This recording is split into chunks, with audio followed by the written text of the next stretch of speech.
బతుకు ఆడు ఆటలో మరణమంటే ఏమిటి? ఆటలోని అలుపు వంటి చిన్న మలుపులే జీవితాన్ని అందక జీవమెళ్ళిపోదులే,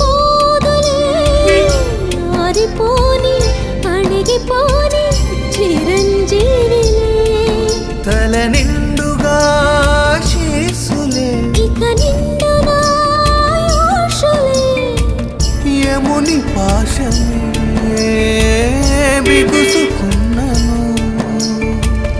మరణమన్నది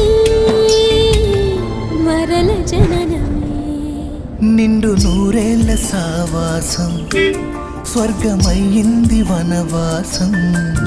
దండగుచ్చాను నా ప్రాణం వెండి వెన్నెల్లో